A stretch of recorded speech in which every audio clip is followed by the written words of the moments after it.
vandalism. And you never know some of the reasons as to why we're off actually was also related to that. So when we talk about electricity vandalism, you can actually feel the impact. People are just getting into the mood of the details here, and some issues and scenarios do happen, so you can only imagine anyway. Now, the minister observes that vandalism of power supply infrastructure has a relationship with the unregulated scrap business in the country. And she says that there is need to work with the Uganda Manufacturers Association to ensure that regulation of the scrap subsector, and she also attacks such acts, like I say, to terrorism, and that they will treat those who vandalize electricity like the terrorists in the way they are going to crack them down.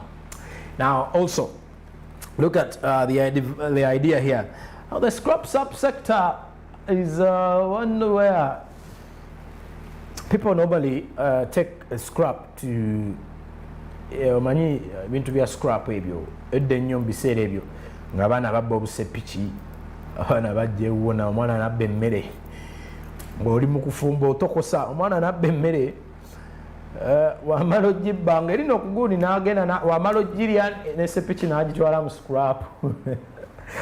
Kati tutuuse okwekanga mu mbeera eno gye tulimu ne scrap sector eno eri attached to the electricity vandalism. Oba banaano babba ebyuma ku transformer ne babitwala mu scrap, birabika biba bizitowa nnyo, kilo ze biba bizitowa. And she has actually come out and said they are going to regulate the issue. Also still saying that the vandalism of power supply infrastructure is a relationship with the unregulated scrap businesses. But still, this also goes back to the government, that the government needs to also regulate this before anyone else does, before the Uganda Manufacturers Association. The minister cited the cases of vandalism, which include the collapse of 5 towers in Mbalala, that is in Mukono district, not Mbarara. This one is in Mbalala. Yes, in Mbalala, in Mukono district, on the 132 kV line that happened on the 20th of September. That was in 2018, causing a power blackout that lasted for 3 hours. She added that, so you can only imagine what 3 hours means to a business community that is supported by electricity, or that is having business activities powered by electricity. So if at all you don't know, it is only when you're in such a business or you're in that line of business that you can actually feel the pinch. Let's look at this as well. She adds that 29 towers were badly vandalized in Tororo district on the 132 kV Tororo-Lira transmission line under construction, leading to 13 towers collapsing on the ground, which leads to delays in the delivery of government projects and the increasing project costs. The minister called upon the RDCs, who are the head of security committees in their respective districts and responsible for monitoring government projects, to come up and fight this vice in order to realize the NRM manifesto on electricity distribution in all the parishes in the country. So, as we are breaking this down, before we go into a break, I am looking at the idea that you, as a Ugandan, are looking at the electricity cycle and looking at how power supply has actually moves on. And at the end of it all, you tend to bring all these stories to life and try to capture everything. It's just like a chess. You're playing chess. You're getting all these players and the cards right. This is to go back to every one of us. There have been cases in life where a woman has been getting culprits who normally engage in electricity theft or vandalism through passing lines under the ground, and this poses a threat to life. Now, normally, whenever we're giving out cautions, we tend to relate issues to life.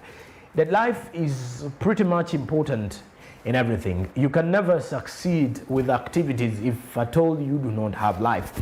You need to have life before anything goes on. So you need to make sure that you maintain the life. You need to make sure that you're safe, free, happy, healthy as well. And anyone who is actually carrying on with the electricity vandalism, if at all whatever you're doing is out of the law, please let's use the rightful path of acquiring electricity.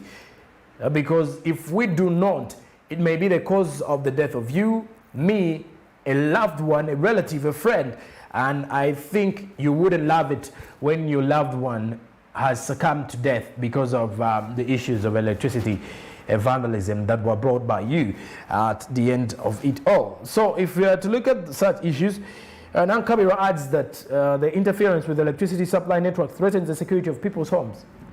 It has increased the cost of doing business in Uganda, and also it has an effect on the cost of power because whenever women is actually going back on the drawing board to audit and see where it is actually not making the taxes, whereby maybe the tax projection is not coming out. These are some of the reasons as to why the cost of power increases normally, and as well as increasing the cost of doing business on most of the trader community that survives or uses electricity heavily in terms of running their daily activities. And that is it from our topic of analysis, as Ruth Nankabirwa warns on electricity vandalism, and the government is going to crack down these ones here engaging in such activities like they are cracking down terrorists, because this is a matter of life and death. It puts people's lives on risk, it puts people's businesses on risk, and that is where she draws the line. But after the break, when I return, we're going to talk about business in.